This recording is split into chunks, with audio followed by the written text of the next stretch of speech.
Second is Colway's reaction, right? Colway reaction क्या होती है? What is Colway's reaction? Tell me.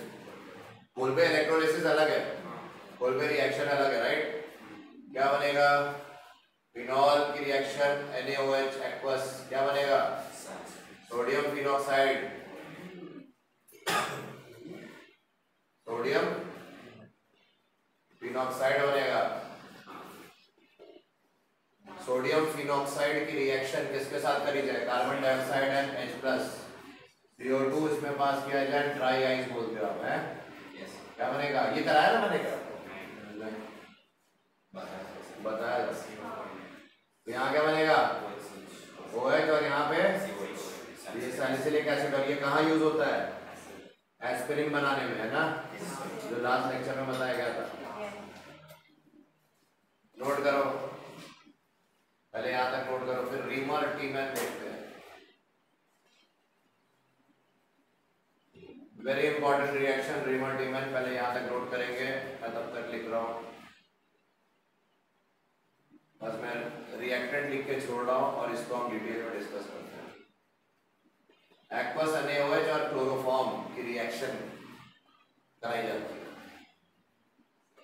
और फिर इंटरमीडिएट बनता है ONA और CHCl2, ये हमारा इंटरमीडिएट बोला जाता है, ठीक है ना? पहले याद रखो, फिर आगे बढ़ते हैं। पहले नोट करो यहाँ, क्योंकि आगे मैकेनिज्म समझ नहीं हो गया।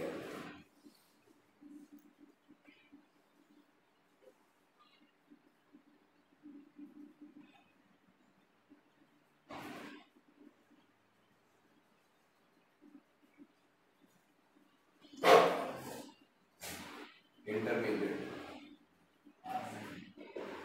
फिर इसको further NaOH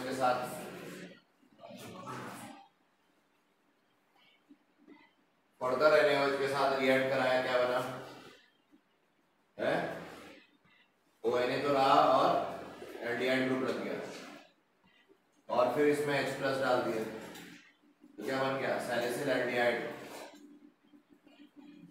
Very important reaction for JEE Main, Advanced and other competitive exam like NEET 2018 में क्वेश्चन आया था इसका, एडवांस 2008 या 9 में पैसेज था इसके ऊपर, देख लो। फिर क्या बन गया? Salicyl aldehyde.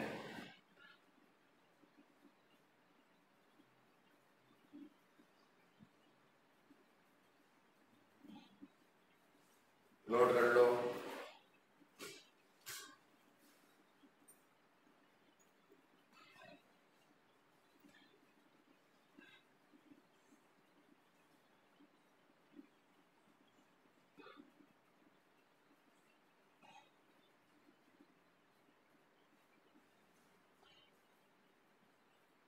ठीक है?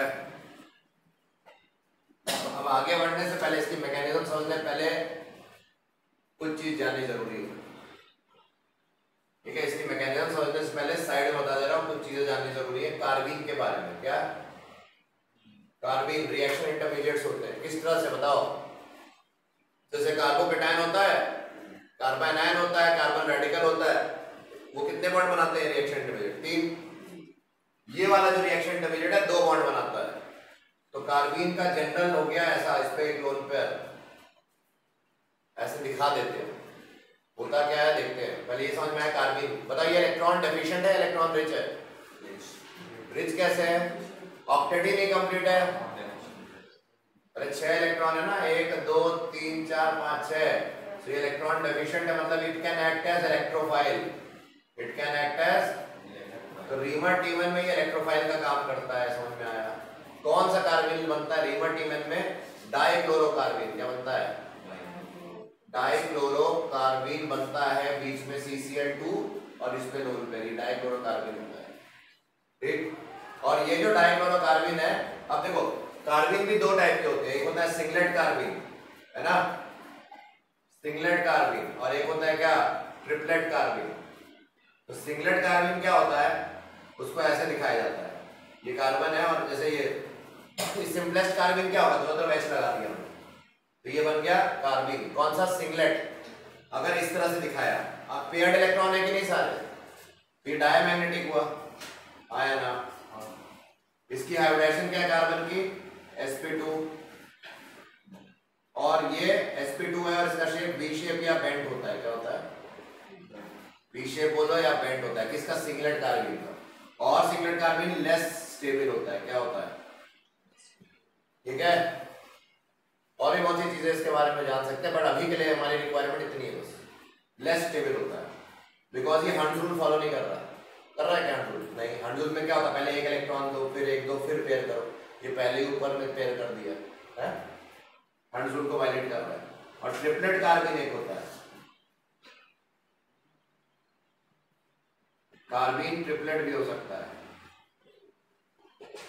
बताओ ट्रिपलेट कार्बिन कैसा दिखता है? ऐसा दिखता है, मान लो CH2 है, तो एक इलेक्ट्रॉन इस एनर्जी लेवल पे और एक इलेक्ट्रॉन इस एनर्जी लेवल पे, समझ रहे हो? तो ये क्या हुआ? यहाँ पे अनपेड इलेक्ट्रॉन हुए कि नहीं? पैरामैग्नेटिक। अनपेड हुआ तो पैरामैग्नेटिक, ये पढ़ा होगा तुमने डोमेन थ्योरी में।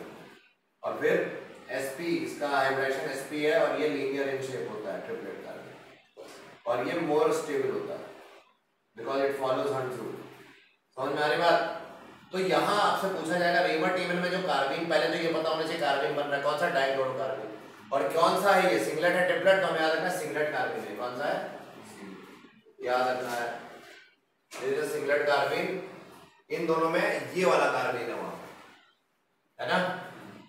यानी कि इसका स्ट्रक्चर कैसा होगा एक्चुअली में? CCl2 और इसमें पेयर्ड और नीचे कुछ नहीं, खाली, है ना? समझ रहे मेरी बात? तो ये नोट करो।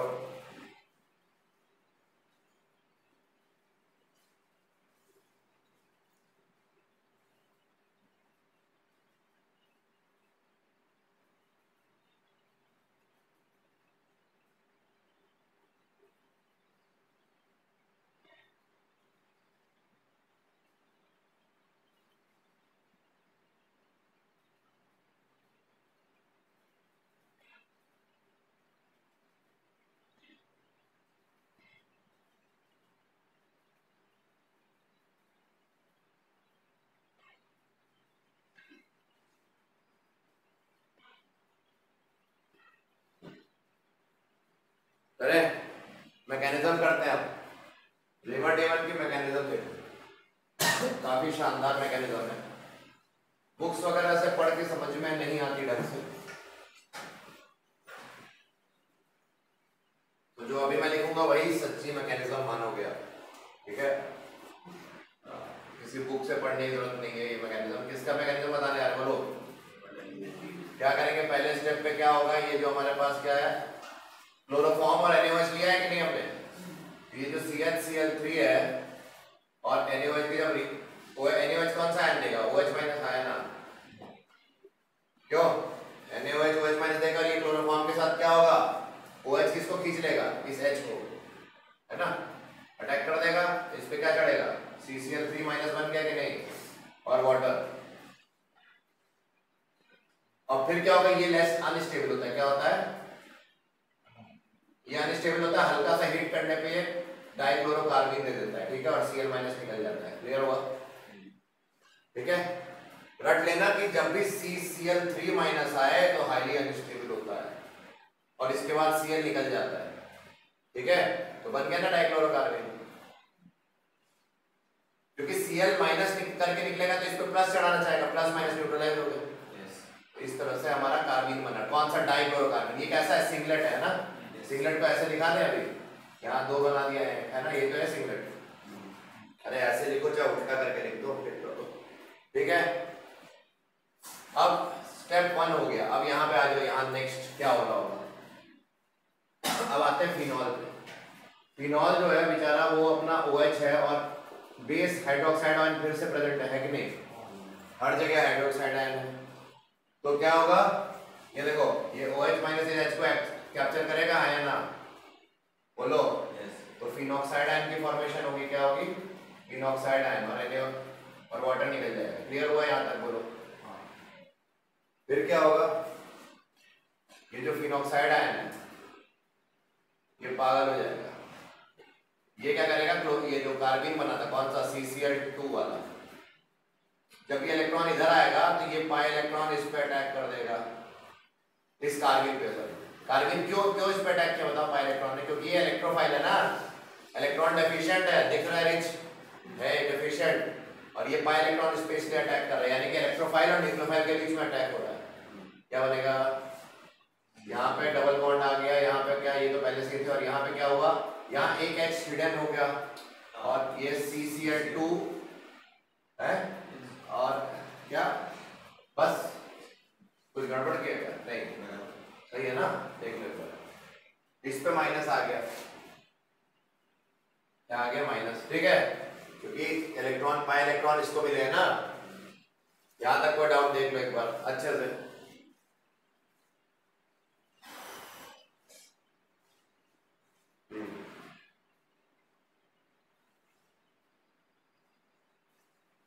अब क्या होगा, इंट्रामोलिकुलर रिएक्शन होगी। क्या, यहाँ जो नेगेटिव और H बहुत पास पास है ना, ये H को क्या करेगा, नेगेटिव खींच लेगा, H क्या करेगा, इधर इलेक्ट्रॉन फेंक के इधर चला जाएगा बगल में, वो H स्टेबलाइज होना चाहेगा ना, तो ये अपने आप को ये भी एनायन भी स्टेबलाइज करना चाहेगा, तो क्या बन जाएगा यहाँ पे, और यहाँ पे CHCl2, देख लो एक बार, ये बनेगा CHCl2 बन जाएगा, जो कि अभी हम देखेंगे किसकी तरह लग रहा है, कल यहां तक देख लो। तो लंबी रिएक्शन मैकेनिज्म है, क्या हो गया सिम्बल, हाँ यहाँ पे गलती कर दी है, देखो यहाँ से जब H निकला तो इधर नेगेटिव चढ़ाएगा ना, ये नेगेटिव तो बनाओगे ना ये, अब बताओ ये नेगेटिव रुका रहेगा, नहीं, ये क्या करेगा, इधर जाएगा तो ऑक्सीजन पे नेगेटिव आ जाएगा फिर से, है ना, क्यों, अरे रेजोनेंस पढ़े हो कि नहीं, रेजोनेंस नहीं पढ़े हो, बहुत गरीब हो। ये तो ऐसा दिख रहा है कि नहीं, बोलो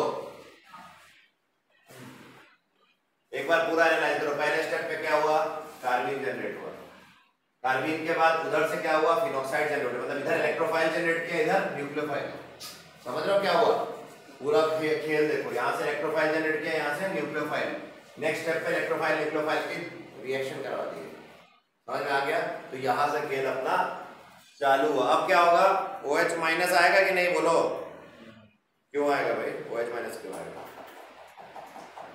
OH माइनस नहीं आएगा, क्या आएगा बताओ। ये मैंने बनाया है, ये सही बनाया, देख लो एक बार, हाँ सही तो बनाया, गलत तो बनाया नहीं। अब क्या होगा, OH माइनस अब आएगा नेक्स्ट स्टेप पे, OH माइनस और होंगे ना मीडियम में भाई, NaOH, अब एक्वस NaOH मान लो 2 मोल हम ले लें, कोई भी उठा सकते हैं, मीडियम में तो ढेर सारे, तो यहाँ पे वो माइनस है, यहाँ पे ये बताओ CH क्या हो जाएगा, OH OH हो जाएगा कि नहीं, और एक कार्बन पे 2 OH, जेम डाइऑल और अनस्टेबल बताया गया, ये जेम डाइऑल बन गया, और जेम डाइऑल अनस्टेबल होते हैं तो पानी निकल जाएगा यहाँ से, और पानी निकल गया तो यहाँ पे सोडियम फिनॉक्साइड आयन के साथ, सॉरी फिनॉक्साइड आयन के साथ CHO बन गया, क्योंकि H2O ऐसा निकल जाएगा, तो ये देखो यहाँ तक पहुंच गया कि नहीं, तुम यही तो बन गया, वहाँ Na+ माइग्रेट करके यहाँ लग जाएगा, क्यों, और बाकी H+ कर दो तो आयन इंटरचेंज हो गया, H+ डाल दो, बस आगे बन गया मैकेनिज्म,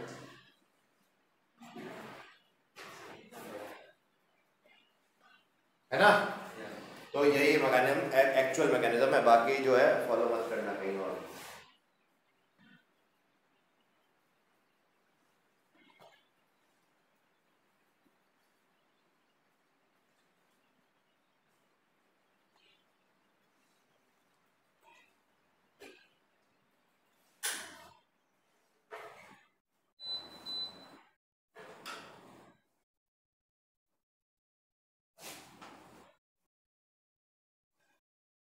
तो पहला स्टेप क्या था, जनरेशन ऑफ इलेक्ट्रोफाइल, दूसरा step generation of nucleophile, third step reaction of electrophile nucleophile, फिर rearrangement followed by resonance followed by gem diol formation and then endian.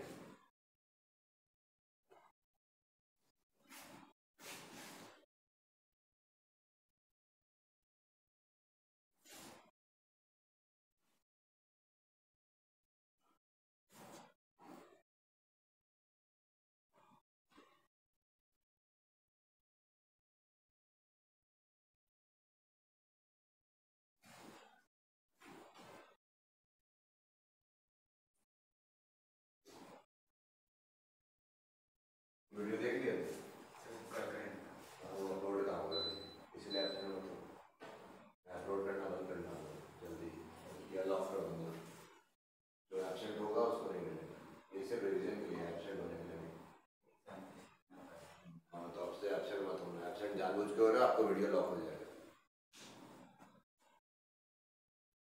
So Reimer Tiemann manage होगा।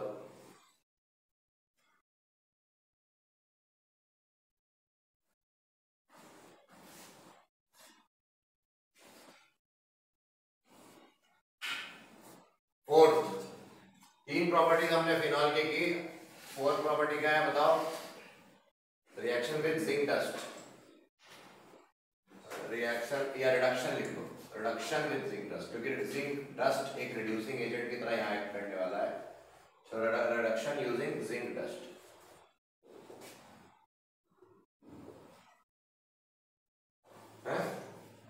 ये phenol ले लिया हमने और जिंक डस्ट और इसको हीट कर दिया। तो जिंक डस्ट क्या है? Reducing agent. रिड्यूसिंग एजेंट क्या करता है? दूसरे को रिड्यूस। रिडक्शन का मतलब क्या होता है? लॉस ऑफ ऑक्सीजन भी होता है। तो ये रिड्यूसिंग एजेंट क्या करेगा? दूसरे का ऑक्सीजन खींच लेगा। तो जिंक क्या करेगा? O को खींच लेगा, यहाँ क्या बच जाएगा? H, मतलब बेंजीन बन गया कि नहीं? बेंजीन रिंग पे H मतलब बेंजीन। तो फिनॉल से बेंजीन तक हम जाने के लिए जिंक डस्ट का ये मैकेनिज्म कन्वर्जन में बताया गया था और जिंक ऑक्साइड बन जाता है। तो यहाँ ये रिड्यूसिंग एजेंट जैसा एक्ट करता है।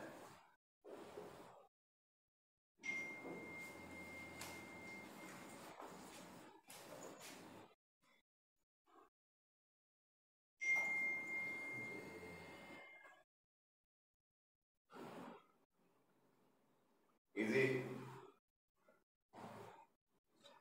इजी हो गया।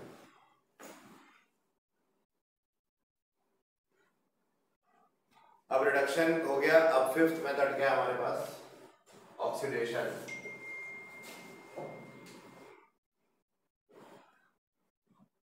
Fifth property oxidation. यहाँ पे क्या करते हैं? फिनॉल ले लेते हैं और इसको ऑक्सीडाइज करते हैं using sodium dichromate, acidified sodium dichromate. Acidified sodium dichromate से हम इसको ऑक्सीडाइज कर सकते हैं और कुछ रिएजेंट ले लेना, फिर यही लेने अपने को, और बेंजोक्विनोन बन जाता है। बेंजोक्विनोन डार्क ऑयली लिक्विड बोलेंगे, फॉर्म होता है इसको बेंजो। इसमें देखो 3 बॉन्ड थे अंदर रिंग के, वहां 2 बॉन्ड रिंग के अंदर है, ध्यान रखना है। बेंजो सर्किल मत बना देना, कई बच्चे सर्किल बना देते हैं, सर्किल नहीं आएगा ना, क्योंकि 3 बॉन्ड होंगे तब सर्किल बनाते हैं। बेंजोक्विनोन डार्क ऑयली लिक्विड, ठीक, नोट कर लो, ये पूछा जाता है आपसे।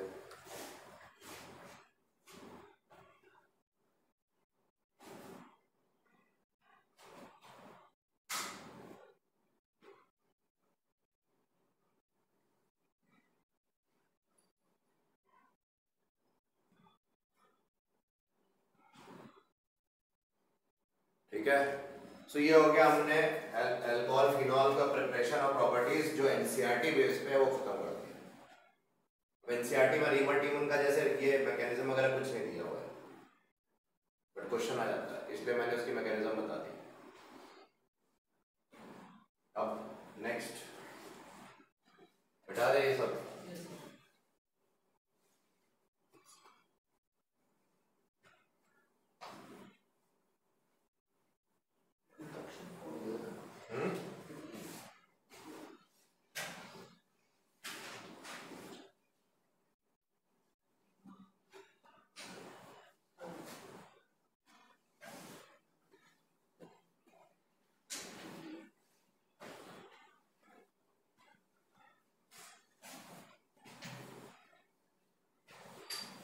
अब ईथर्स पढ़ेंगे,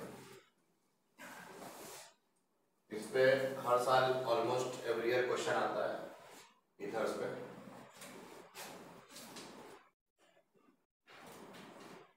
ईथर्स को हम 2 टाइप के ईथर्स में कैटेगराइज कर सकते हैं, ROR और ROR टाइप। ये सिंपल ईथर होते हैं और ये मिक्स्ड ईथर होते हैं। मिक्स्ड को अनसिमेट्रिकल ईथर भी बोलते हैं और इसको सिमेट्रिकल ईथर भी बोलते हैं, ठीक।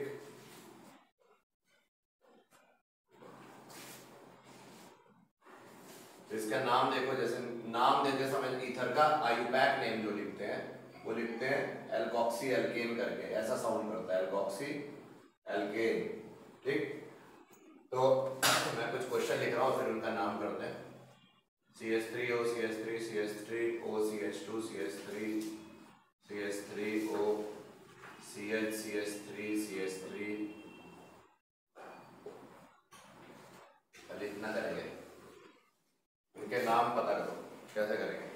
आयुपैक बताना है, कॉमन नेम तो हम बताएंगे लेकिन आयुपैक आपको आना चाहिए। और मैं लिख देता हूँ उनको, और क्वेश्चन लिख देता हूँ जो ईथर में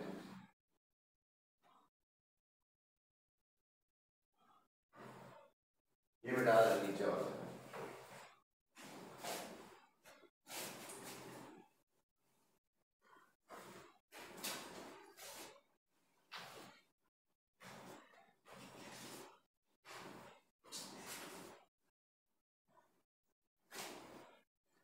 इसका क्या नाम?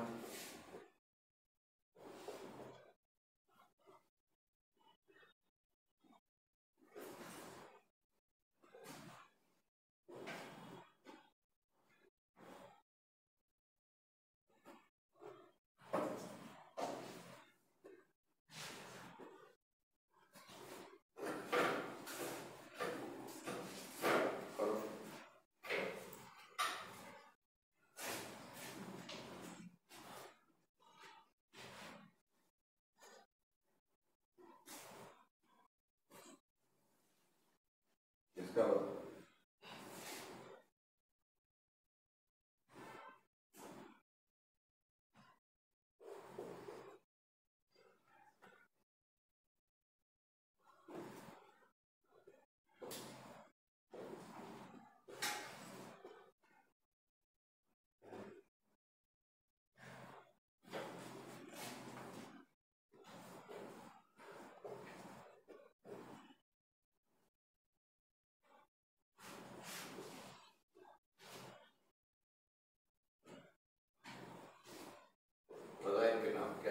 पहले का नाम बताओ। मिथॉक्सी मीथेन, छोटा वाला जो है एल्कोक्सी में जो लेस नंबर ऑफ कार्बन वाला है वो ऑक्सीजन के साथ आता है। तो यहाँ दोनों खैर सेम ही है, तो मिथॉक्सी मीथेन, यहाँ पे मिथॉक्सी ये छोटा वाला पार्ट है ना, मिथॉक्सी इथेन ये छोटा वाला पार्ट है। पर कौन से कार्बन पे लगा, ये नंबरिंग करें 1 2 3, 2 मिथॉक्सी प्रोपेन, तो क्या हो जाएगा 2 मिथॉक्सी प्रोपेन, है ना। ये एनिसोल है ना, या इसको क्या बोलते हैं, मिथॉक्सी बेंजीन भी बोलते हो ना। आयुपैक नेम क्या है, मिथॉक्सी बेंजीन। इसका क्या कॉमन नेम क्या है बताओ, इसका dimethyl ether, ethyl methyl ether, E पहले आता है ना, इथाइल मिथाइल, ये कॉमन नेम्स हो गए। इसका भी कर लेना, ये भी ऐसे ही है, ठीक है। अब ये आ जाओ, ये वाला करो, 2 इथॉक्सी प्रोपेन है ना, क्योंकि यहाँ नंबरिंग करोगे 1 2 3 ये लॉन्गर वाली है, और 2 पे लगा हुआ पूरा इथॉक्सी ग्रुप है, 2 इथॉक्सी प्रोपेन, इजी है। अब आ जाओ वो वाले पे, C6H5OCH2CH3, बताओ छोटा कौन है, ये कितने कार्बन है 7, ये कितने 6, तो ये ऐसे जाएगा 1 फिनॉक्सी हेप्टेन, 7 कार्बन का है ना ये लॉन्ग हेप्टेन एल्केन वाला पार्ट, और ये फिनॉक्सी ग्रुप 1 फिनॉक्सी, इसके 1 पे लगा होगा। ये कितने कार्बन है, 1 2 3 4 5। अच्छा इसका कॉमन नेम क्या होगा, हेप्टाइल फिनाइल ईथर, हाँ या ना बोलो, हेप्टाइल फिनाइल ईथर, ठीक है। हाँ क्या हो गया,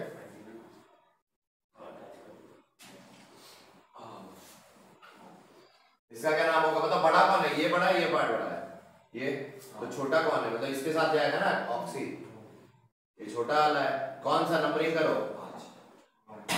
हाँ नंबरिंग कहां से करोगे, जहां से मिथाइल पास हो, आया ना, गलत, जहां से वो ईथर पास हो, तो ये 1 2 3 है, 3 मिथाइल ब्यूटॉक्सी है ना, 3 मिथाइल ब्यूटॉक्सी बेंजीन। तो C6H5 क्या होता है? फिनाइल ग्रुप, यानी कि उसमें H लगा दो बेंजीन बन जाता है। सो 3 मिथाइल ब्यूटॉक्सी बेंजीन, ये वाला, ये देखो 1 और 2 मान लें तो इस दोनों पे लगा हुआ है ये 1,2 डाई मिथाइल क्या, डाई मिथॉक्सी इथेन। क्लियर हुआ? इजी है ना? ये आगे बैक नेम हो गया, नोट करो। और बाकी लास्ट वाला बताओ, नंबरिंग कहां से करेंगे? दोनों मिथाइल से, अरे मिथाइल से करेंगे ना। 1 ये 2 है ना, तो 1,1 डाई मिथाइल है, 2 इथॉक्सी साइक्लोहेक्सेन। क्यों? नोट करो।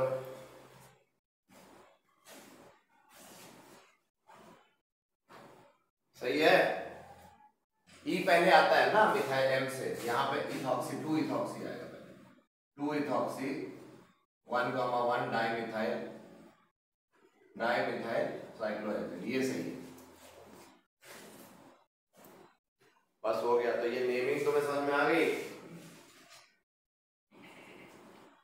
तो वापस आते हैं ईथर पे। ईथर का नेमिंग हमने कर लिया, अब हम चलते हैं क्या, प्रिपरेशन ऑफ ईथर।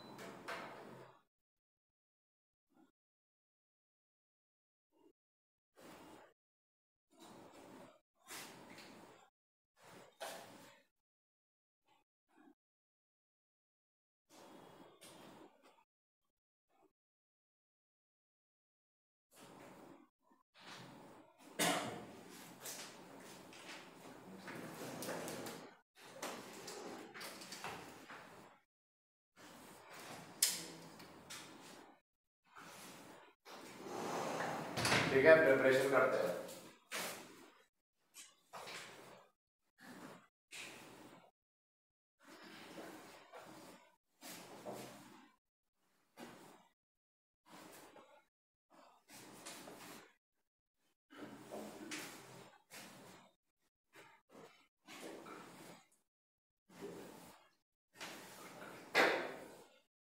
क्या हो गया?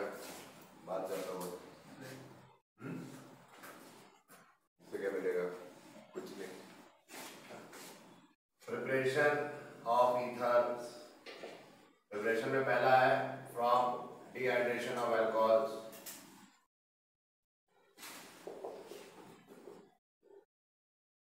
है ना। प्राइमरी अल्कोहल की डिहाइड्रेशन मान लो हमने करी, जैसे यहां पे देखो आपको बताया था, ये इथेनॉल जो है अगर 1 डिग्री हमने, ये जो 1 डिग्री है ना इथेनॉल, कॉन्सेंट्रेटेड H2SO4 और 443 केल्विन लिया तो एल्कीन बनता था, बताया था, एसिड कैटालाइज्ड डिहाइड्रेशन। फिर मैंने ये बताया था कि ये नया चीज बता रहा हूँ, अगर इथेनॉल 1 डिग्री है और कॉन्सेंट्रेटेड H2SO4 लिया, लेकिन कितने केल्विन पे? 383 केल्विन पे, तो इथाइल हाइड्रोजन सल्फेट बनता है। क्या बनता है? और पानी निकल जाता है। टेम्परेचर सेंसिटिव है, 443 पे है, 383 पे। और अब मैं जो बताने जा रहा हूँ वो ये रिएक्शन है कि इसके यहाँ पे 1-1 मोल लिया था, यहाँ हम 2 मोल लेंगे और 1 डिग्री अभी भी है, सेम रिएजेंट कॉन्सेंट्रेटेड H2SO4, लेकिन टेम्परेचर बदल दिया हमने। यहाँ पे टेम्परेचर 413 केल्विन कर दिया, 413। तो क्या हो जाएगा? डाई इथाइल ईथर बनेगा, मतलब इथॉक्सी इथेन, और पानी निकल जाएगा। देख रहे हो, तीनों में रट लो, तीनों डिफरेंट है रिएक्शंस। तो यहाँ पे डिहाइड्रेशन करेंगे तो हम लास्ट वाली जो लिखी है वो लिखेंगे। यहाँ पे 2 मोल, देखो 2 मोल पे ऐसे लिख सकता हूँ मैं, आया ना। और कॉन्सेंट्रेटेड क्या लिया? H2SO4, ये डिहाइड्रेटिंग एजेंट है, कोई भी एसिड ले सकते हो, H3PO4 भी ले सकते हो। ये देखो यहाँ पे 443 क्या हुआ? HOH निकल गया कि नहीं? 443 नहीं, 413। टेम्परेचर सेंसिटिव है, याद रखना, टेम्परेचर शुड बी मेमोराइज्ड। तो क्या बन जाएगा? CH3 CH2O CH2 CH3 हाँ या ना, और वाटर निकल गया, तो ये बन गया ईथर, इथॉक्सी इथेन। तो वेरी इंपॉर्टेंट, इसकी मैकेनिज्म पूछेंगे एग्जाम में, एक मैकेनिज्म आती है, मैकेनिज्म कैसे करेंगे देखते हैं, पहले यहाँ तक नोट करो।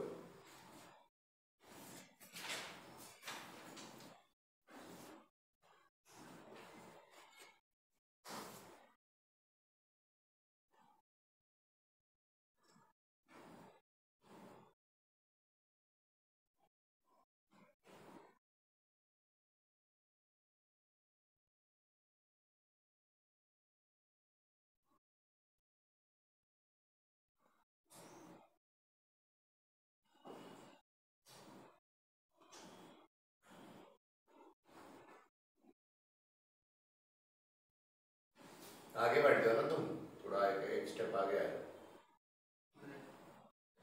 नहीं आ जाओ आगे, डिस्टर्ब हो रहा हो ना।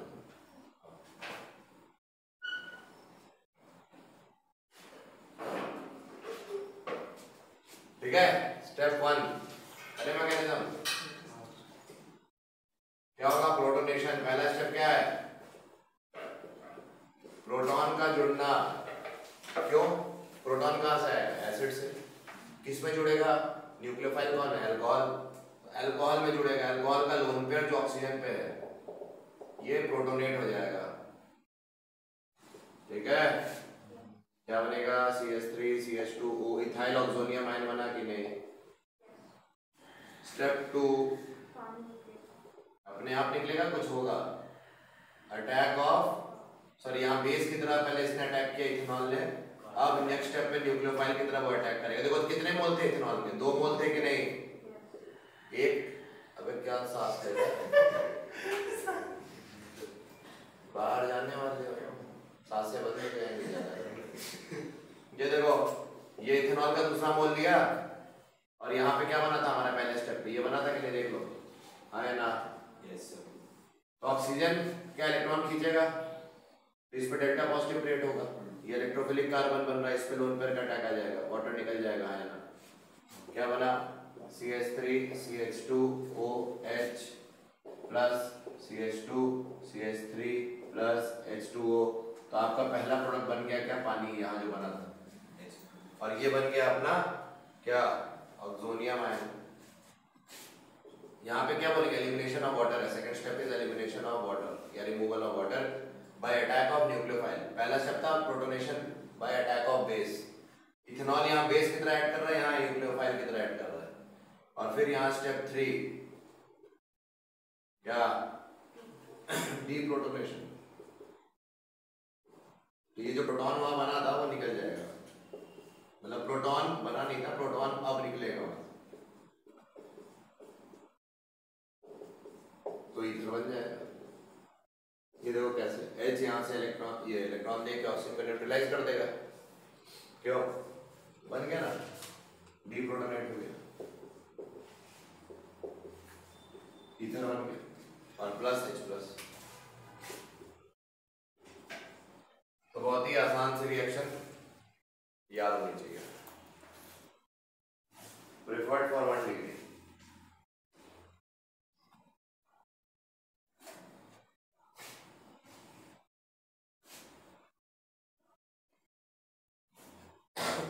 कल चैप्टर खत्म।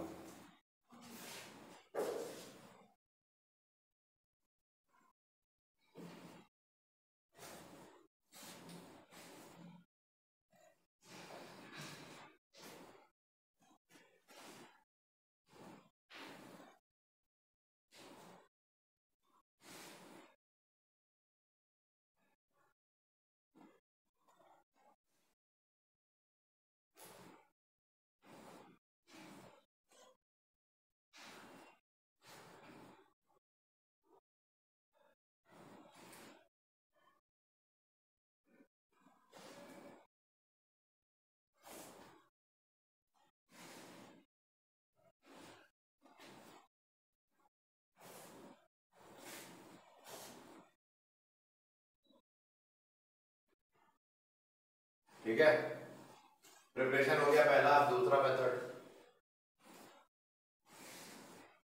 बहुत पॉपुलर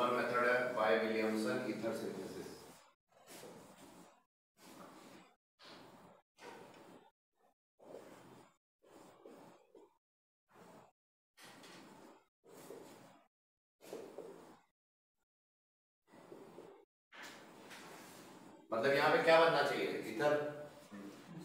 कैसे करेंगे सिंथेसाइज, एल्काइल हैलाइड ले लेंगे, एल्कोक्साइड ले लेंगे सोडियम, और इसको हीट कर देंगे, क्या बनेगा ROR डैश और NaX, ठीक। किस मैकेनिज्म से, SN2 मैकेनिज्म से बनेगा, है ना। ये 1, तो यहाँ SN2 है तो ये कैसा प्रेफर्ड चाहिए हमें, 1 डिग्री प्रेफर्ड है, 1 डिग्री होगा तो मेजर प्रोडक्ट ईथर बनेगा, ठीक है। और इसी रिएक्शन को बोला गया क्या, विलियमसन ईथर सिंथेसिस। लेकिन तो मैंने क्या बोला, इफ Rx इज 1 डिग्री, अच्छा ऐसी कोई कंडीशन R डैश में नहीं है, R dash can be 1 degree 2 degree 3 degree, but यहाँ पे कंडीशन Rx पे कि वो 1 डिग्री होना चाहिए तब ईथर बनेगा। So if Rx is 1 degree SN2 dominates and ether is formed. If Rx is 2 degree SN2 भी कंपीट करेगा किसके साथ, E2 के साथ, एलिमिनेशन के साथ, और ईथर तो बन सकता है, साथ साथ क्या बनेगा, एल्कीन भी बनेगा, दोनों आपस में कंपीट करेंगे, ठीक है। SN2 competes with elimination E2, and if alkyl halide is 3 degree then elimination dominate करेगा, E2 dominates, that is alkene बनना चाहेगा मेजर। समझ में आ गया, ये बहुत इंपॉर्टेंट।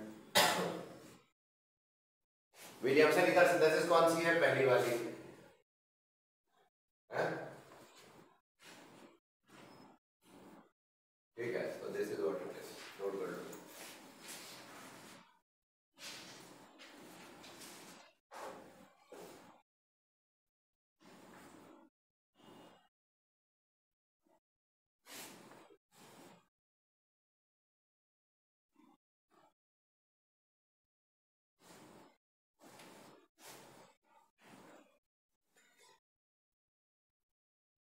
क्वेश्चन देखो कैसे आएंगे।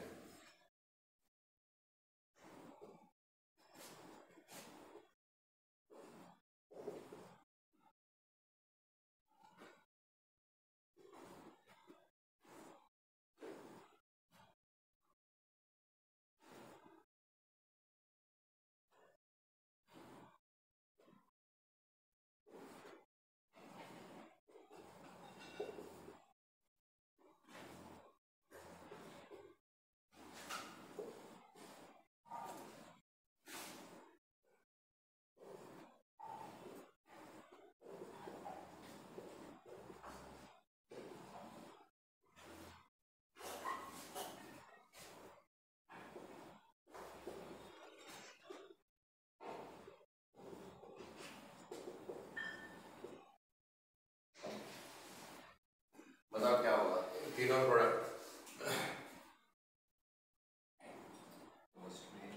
फर्स्ट वाले में ये वन, हमें इसको देखना है इसमें कि ये 1 डिग्री है कि नहीं, 1 डिग्री तो पक्का ईथर बनेगा, क्योंकि ये वाला पार्ट से कंबाइन कर जाएगा, CH3CH2 OCH2 CH3, diethyl ether बन गया, और NaBr तो बनेगा, वो लिखने की जरूरत नहीं। यहाँ पे ये कैसा हो गया, 3 डिग्री, 3 डिग्री वाला एलिमिनेशन होगा, कैसे होगा, यहाँ से H एक ऐसे लिख सकता हूँ SH को, तो बीट ऐसे H एलिमिनेट हुआ, HBr, H को कौन ले गया, ये वाला पार्ट, यानी कि यहाँ इथेनॉल भी बना कि नहीं, इथेनॉल बना और साथ में एल्कीन बना, है ना।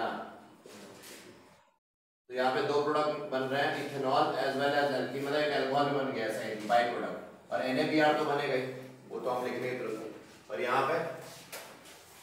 पे क्या होगा, ये 1 डिग्री है कि 3 डिग्री, हमें इससे मतलब है, इससे कोई मतलब नहीं है, इनके कोई भी डिग्री हो, इसकी डिग्री 1 है मतलब ईथर बनेगा कि नहीं, SN2 कंप्लीट डोमिनेट करेगा, क्यों, यस ईथर बना दो यहाँ पे। तो ऐसे क्वेश्चन आपको याद रखने हैं।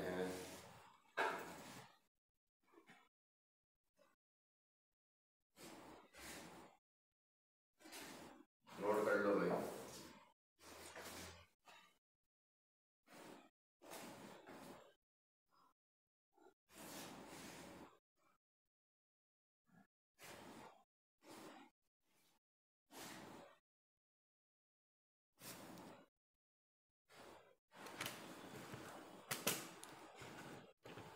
ये क्या हो गया, जूम हो गया क्या, इधर दिख रहा है क्या आपको, हाँ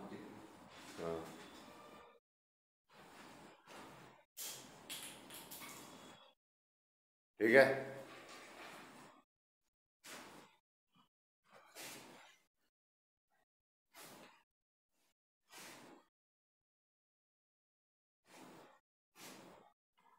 टाइम क्या हो बताओ।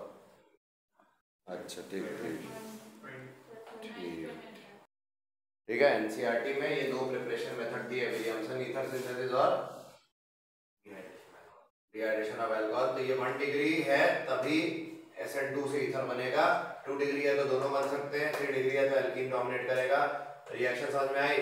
ये हैलाइड 1 डिग्री था, क्या बना ईथर। हैलाइड देखो, हैलाइड क्या है यहाँ 3 डिग्री तो एल्कीन बना। एलिमिनेशन है ना, H यहाँ से निकला, Br यहाँ से निकला, बीटा एलिमिनेशन। और अगर यहाँ हैलाइड देखो और यहाँ RONA पे तो कोई कंडीशन है नहीं, ये 1 डिग्री है, लकीली 1 डिग्री है तो SN2 ही से क्या बन गया ईथर। समझ में आया। तो ये बहुत आसान। नेक्स्ट प्रॉपर्टीज ऑफ ईथर अब चलते हैं ना। केमिकल प्रॉपर्टी प्रिपरेशन हमारे एनसीईआरटी में 2 दी है।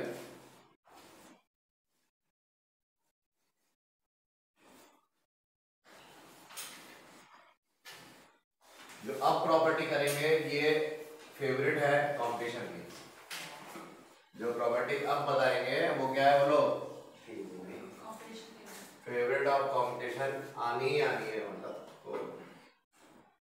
First chemical property of ether.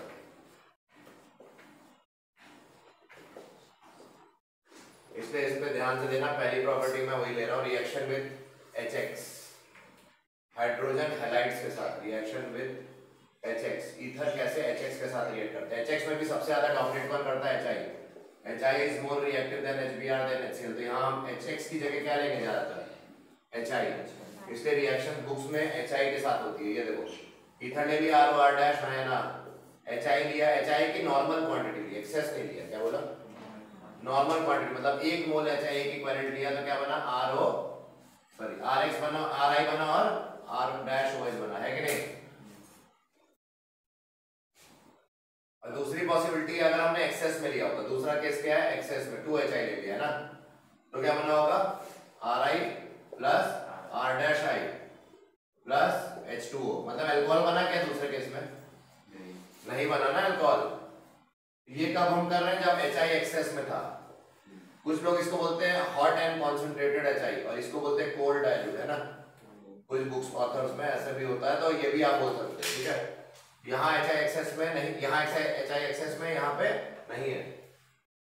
अब देखो इस वाली रिएक्शन को मैं ऐसे और भी तोड़ के लिख दूं स्टेप बाय स्टेप। पहले स्टेप पे क्या होगा, एक HI आया होगा, है ना, तो RI बना होगा और R डैश OH आया ना। और क्या अल्कोहल HI के साथ फर्दर रिएक्ट करेगा, हाँ हमने देखा था पिछले चैप्टर में। क्यों, अरे हैलोजन हैलोरिन में भी देखा था, प्रिपरेशन ऑफ हैलाइड में ROH HI के साथ रिएक्ट करता है ना, क्या बना देगा, R डैश I और वाटर। इनको ऐड कर दोगे इन दोनों स्टेप्स को तो यही तो मिलेगा। इन दोनों स्टेप्स को ऐड करोगे तो ये वाला स्टेप मिल जाएगा। क्यों, तो ये 2 स्टेप हो रही है। अब झंझट ये है, सेकंड वाली रिएक्शन में तो कोई झंझट नहीं। चलो भाई 2HI दिया है, दोनों ही आयोडाइड बना रहे हैं, हाँ है ना, R भी बना रहा है और R डैश भी बना रहा है आयोडाइड। बट इसमें बड़ी झंझट है, इसमें ये नहीं पता कि R वाला पार्ट आयोडाइड बनाएगा या R डैश वाला पार्ट आयोडाइड बनाएगा। तो हेडेक यहाँ पे आती है और यही जेई का फेवरेट बन जाता है। ठीक, तो आप देखते हैं, पहले नोट करो, फिर देखते हैं जेई वाला ऊपर वाली रिएक्शन। मतलब ये जेई के लिए ज्यादा इंपॉर्टेंट असरदार रिएक्शन। ये तो पक्का है कि दोनों हैलाइड बनाएंगे, तो कोई हेडेक नहीं है। यहाँ पे हेडेक है, हैलाइड कौन बनाएगा और अल्कोहल कौन बनाएगा, तो वहां पे जेई वाला पिक्चर आ जाता है। जेई नीट इसका फायदा बहुत उठाते हैं। चलो इसको करते हैं, पहले नोट करो यहाँ तक, फिर हमें इसको इलैबोरेट करता हूँ ऊपर वाले रिएक्शन।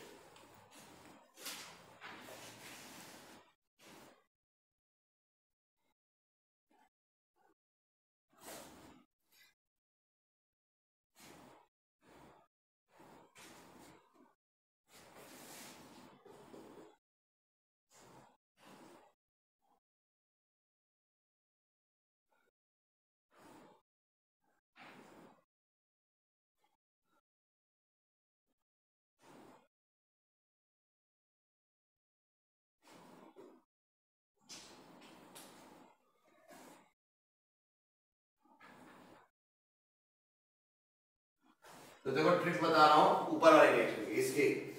इसकी ट्रिक क्या है, जो अगर मान लो R और R डैश और एक अल्काइल ग्रुप दोनों ही 1 डिग्री है, बट ये छोटा वाला 1 डिग्री है और ये क्या है, बड़ा वाला 1 डिग्री है। मतलब ये इथाइल है, प्रोपाइल है। तो इथाइल छोटा 1 डिग्री हुआ ना, प्रोपाइल बड़ा 1 डिग्री हुआ, तो इथाइल वाला पार्ट बनाएगा आयोडाइड, मतलब lower 1 degree forms halide.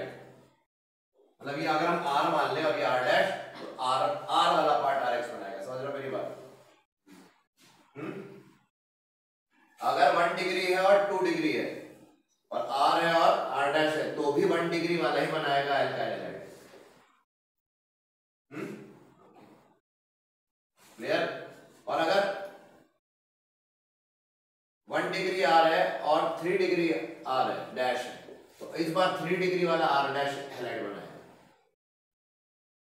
Clear?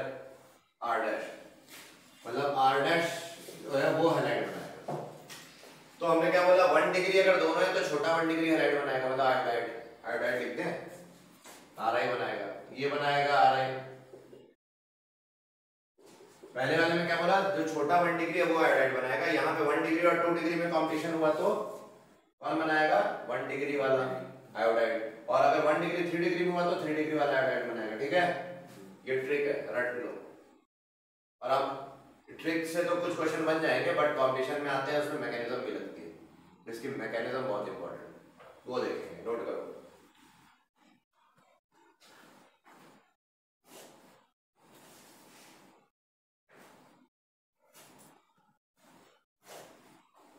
ठीक, तो नीचे वाला तो मिटा दे, इसका तो कोई काम है नहीं, ये तो आसान सी रिएक्शन है।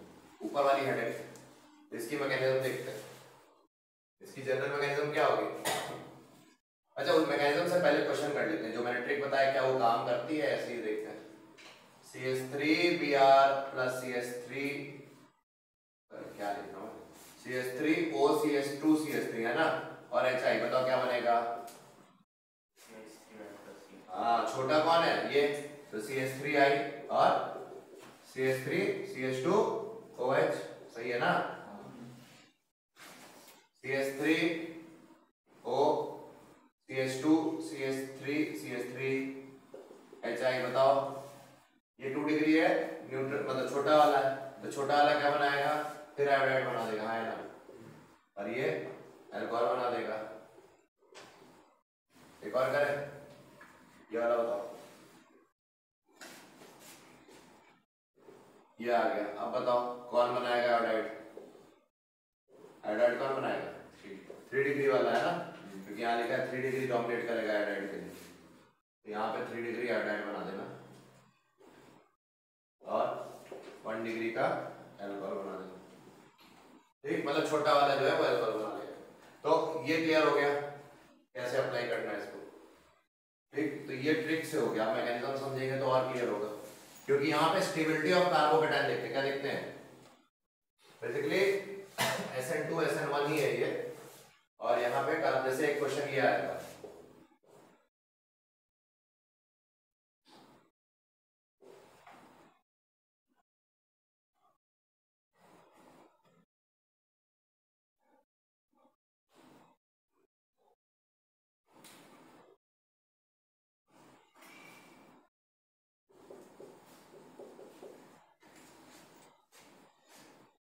ठीक, ये क्वेश्चन हमें करना है। ठीक है, पहले यहां तक नोट किया, ये 3 नोट किए, हटा दें।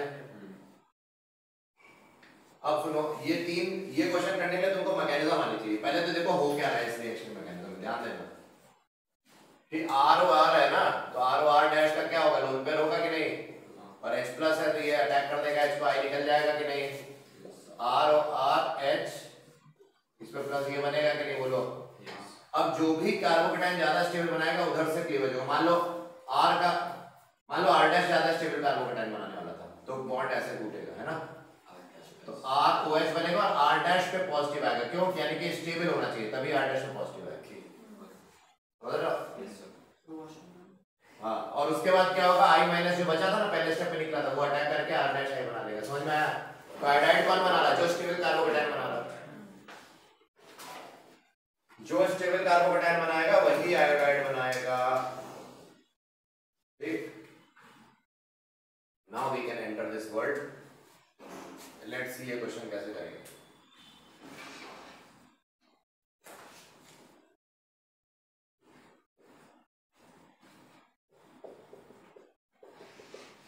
ये लोन पेयर है, इस पे अटैक जाएगा H पे, आया ना? किया, क्या बना बताओ? ये देखो ऐसा बना प्रोटोनेटेड अल्कोहल, क्यों? अब क्या होगा कार्बोकेट, अब दो पॉसिबिलिटी थी, ध्यान देना। हाँ, दो पॉसिबिलिटी बना रहा हूँ, दोनों में से देख लेंगे कौन सी बनेगी। पहले मैं दोनों बना देता हूँ समझाने के लिए। एक पॉसिबिलिटी है बॉन्ड ऐसे टूटे तो ये बनता OH और प्लस क्या, ये 5 मेंबर्ड में प्लस आता है या नहीं? और दूसरी पॉसिबिलिटी थी ऐसे टूटे तो ये वाला कार्बोकेटाइन बनता और इस पे फिनॉल मतलब अल्कोहल बनता। क्यों इसका? आया ना? दो पॉसिबिलिटी थी। अब इस ये कार्बोकेटाइन ज्यादा स्टेबल है, ये ऑब्वियसली ये 2 पाई एरोमेटिक है और ये 4 पाई एंटी एरोमेटिक है। ये एंटी एरोमेटिक अनस्टेबल होते हैं, एरोमेटिक स्टेबल होते हैं। तो यानी कि ये आयोडाइड बनाएगा, आई इस पे अटैक कर देगा। अल्टीमेटली आपका फाइनल आंसर में आयोडाइड इस पे लगा होगा और अल्कोहल ये वाला बनेगा, है ना? अल्कोहल तो ये वाला बनेगा क्योंकि इससे ये कार्बोकेटाइन आता है और आयोडाइड ये वाला बन जाएगा। तो आपका फाइनल आंसर कैसे लिख दोगे यहाँ पे? फाइनल आंसर विल बी ऐसे लिख देना, ये वाला पार्ट आयोडाइड बनाएगा और ये अल्कोहल बनाएगा। ये आपका फाइनल आंसर। इस टाइप के क्वेश्चन एक्सपेक्ट कर सकते हो इससे, बहुत इंपॉर्टेंट, नोट करो।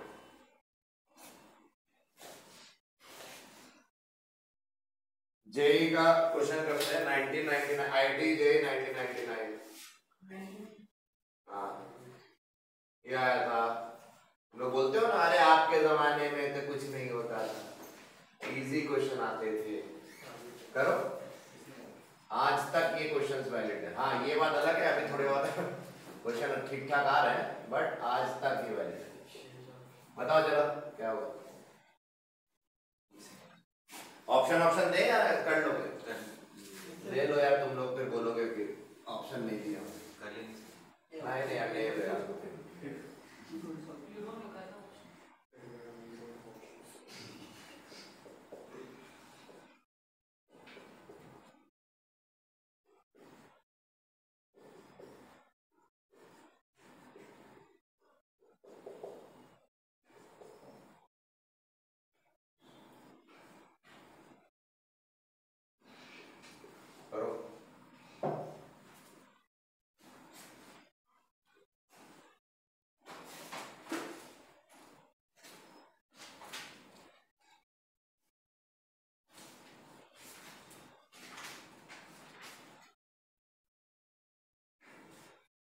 क्या बनेगा बताओ?